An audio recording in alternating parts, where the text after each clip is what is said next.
नमस्कार दोस्तों, स्वागत है आपका कैंपस टीवी परिवार में। आइए देख लें, आज की हमारी श्रृंखला है जो भारत का भूगोल। भारत के भूगोल में पढ़ते हैं, एक भारत का भूगोल पढ़ते हैं, एक विश्व का भूगोल पढ़ते हैं।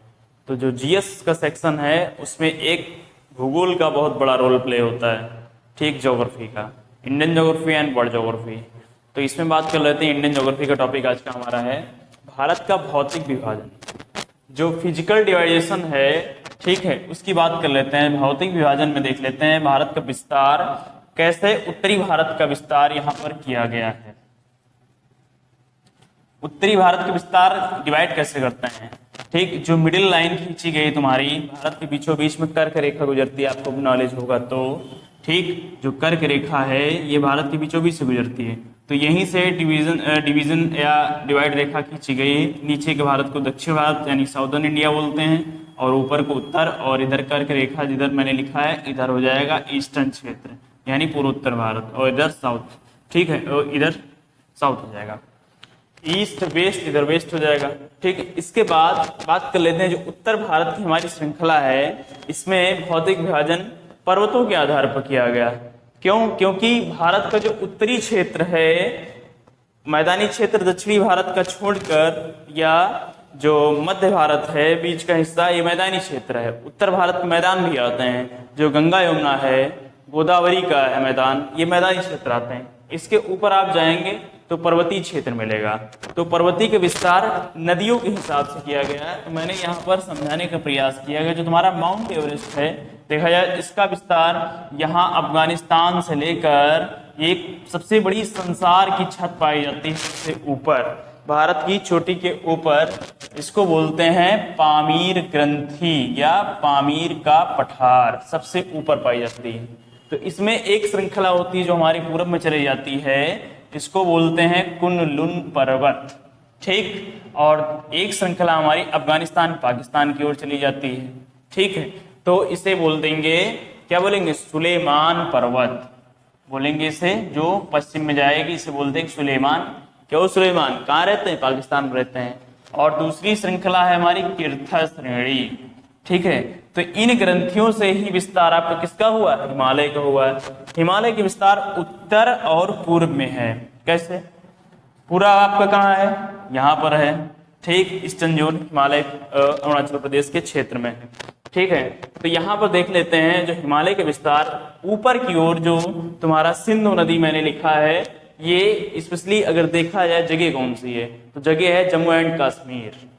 जम्मू एंड कश्मीर बहुत ही सुहानी जगह है पर्यटन की दृष्टि से। कहते हैं ना, कश्मीर की वादियों में जो सुकून है वो भारत की नहीं, इधर दुनिया में कहीं नहीं है, ठीक। तो यहाँ पे मैंने समझाने का प्रयास किया है, जो हिमालय है, हिमालय को डिवाइड किया। हालांकि देखा जाए उत्तर से लेकर जो एक ग्रंथि बनी है पामीर की, यहाँ से विस्तार होते हुए इसका टोटल इधर आया, अरुणाचल प्रदेश के नीचे बर्मा म्यांमार तक आया हुआ है, ठीक है। तो इसको मैंने नदियों के माध्यम से डिवाइड किया। देख लेते हैं, सिंधु नदी, सिंधु और सतलज, सिंधु और सतलज के बीच के पार्ट को कहा गया पंजाब हिमालय, जो आपको दिख रहा होगा। पंजाब हिमालय के बाद में सतलज और काली नदी के बीच के क्षेत्र को कहा गया कुमायूं हिमालय, ठीक है। कुमायूं के बाद काली और तिस्ता नदियों के बीच के हिमालय को कहा गया नेपाल हिमालय, ठीक है। और तीस्ता और दिहांग हिमालय को कहा गया है असम हिमालय, ठीक है, और सॉरी असम हिमालय कहा गया, ठीक है। और यहीं से मैंने तीस्ता बनाया क्योंकि ये नदी निकलती है भूटान के क्षेत्र से, ठीक है। और नेपाल हिमालय जो तुम्हारा है तीस्ता और काली नदी के बीच में है, ठीक। इतना क्लियर हो गया। आइए अब देख लेते हैं डिटेल में क्या है इसमें। पंजाब हिमालय में क्या क्या कौन कौन सी श्रेणियां आती, कौन कौन से पर्वत आते हैं, ठीक है। अगर देखा जाए तो पूरी जो पर्वतीय श्रृंखला आपकी है हिमालय, इसकी सबसे ऊंची चोटी आपने देखा होगा, सबसे ऊंची चोटी, तो सबसे ऊंची चोटी जो है यहाँ पर क्या हो जाएगी? नेपाल हो जाएगी। नेपाल में क्या है? Mount Everest. माउंट एवरेस्ट कहाँ पर? नेपाल में है, ठीक है। तो क्या है इसकी ऊंचाई? आपसे कभी कभी पूछ लेता, 8,850 मीटर, ठीक, 850, 848 में लिखा होगा कहीं कहीं, क्योंकि हिमालय नवीन पर्वत श्रृंखला है और इसका धीरे धीरे विस्तार हो रहा है, ठीक, इसका आकार बढ़ रहा है, तो इसलिए इसकी जो है मोटाई चौड़ाई भी बढ़ रही है, इसीलिए 850 मिलेगा भी और 8848 मिलेगा। ठीक है, दोनों ऑप्शन मिल सकते हैं, 850 लगाइएगा आप। ठीक है, समथिंग डाटा ये है। और इस क्रम में देख लेते हैं तो सबसे नवीन श्रृंखला आपकी हिमालय, और यहीं पर क्विक एक क्वेश्चन पूछते हैं आप लोगों से, तैयारी करते होंगे आप, पता होगा, जानकारी होगी, तो आप बताइए कि सबसे जो भारत की है, भारत की नहीं सबसे विश्व की सबसे पुरानी श्रृंखला कौन से सबसे पर्वतीय पुरानी श्रृंखला है? कमेंट में आप आंसर दीजिए। ठीक है, देख लेते हैं यहाँ पर जो सतलुज और काली नदी के बीच का हिमालय है इसे क्या कहते हैं? कुमायूं हिमालय। कुमायूं की लंबाई 320 किलोमीटर और इसका सबसे ऊंचा शिखर है नंदा देवी पर्वत शिखर। नंदा देवी पर्वत शिखर स्पेशली पड़ेगा उत्तराखंड स्टेट में। ठीक, उत्तराखंड कहाँ से बना हुआ? उत्तराखंड यूपी से अलग होकर बना हुआ है। ठीक है, तो कुमायूं हिमालय के बाद नेक्स्ट है यहाँ पर काली नदी के बीच का एरिया, और इसमें आता है नेपाल। नेपाल से काली नदी निकलती है, ठीक, और बहकर कहाँ आती है? बिहार के क्षेत्र में आती है।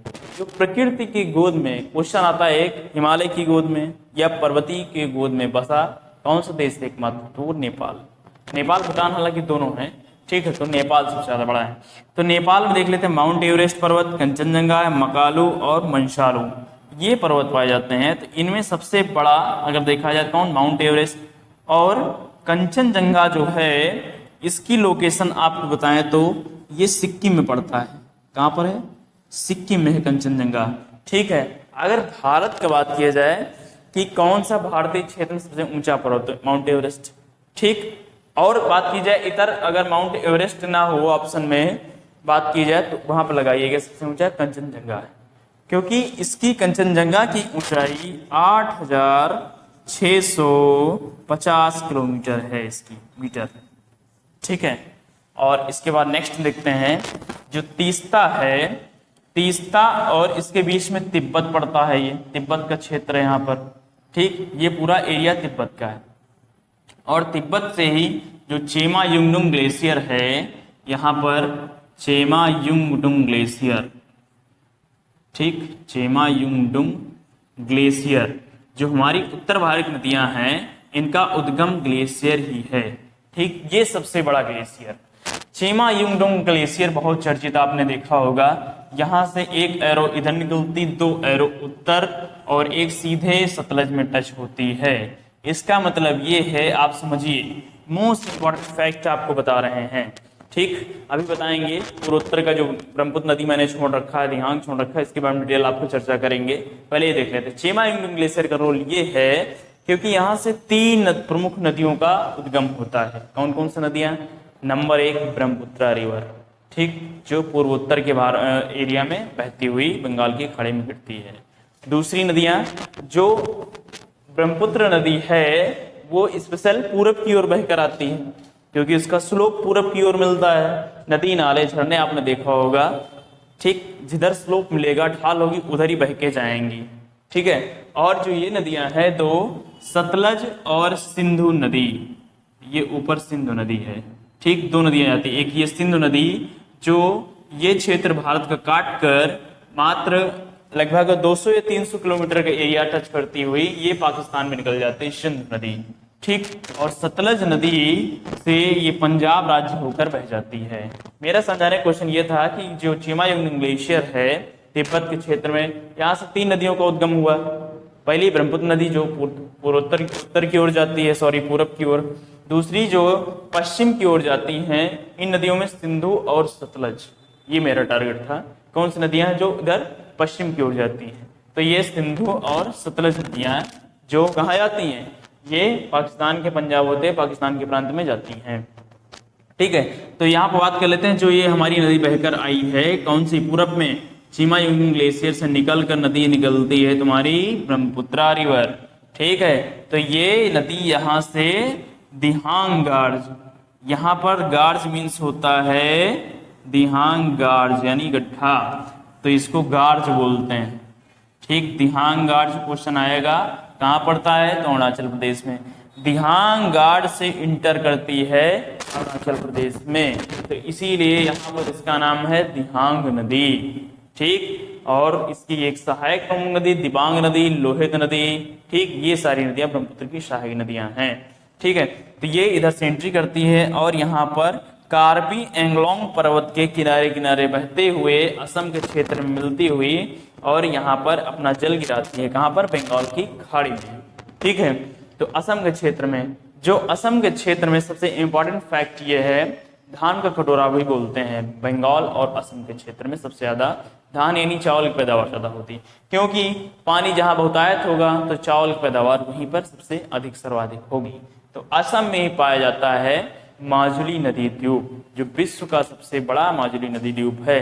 अभी हाल ही के वीडियो एग्जाम पेपर हुआ है, उसमें क्वेश्चन पूछा गया है ऐसे कि माजुली नदी द्वीप कहाँ पर है, तो असम में ही है। ठीक है, इतना आपको आज को कंठस्थ हो गया होगा। ठीक, मैंने संपूर्ण जानकारी देने का प्रयास किया हुआ है भौतिक विभाजन में। आगे नेक्स्ट वीडियो लाते हैं पर्वतीय डिटेल से, पर्वतियों का विस्तार और नदियों का क्षेत्र। ठीक, आप कमेंट करिएगा जो चीज़ ना समझ में आए। ठीक, और लाइक करिए, शेयर करिए। जय हिंद, जय भारत, वंदे मातरम।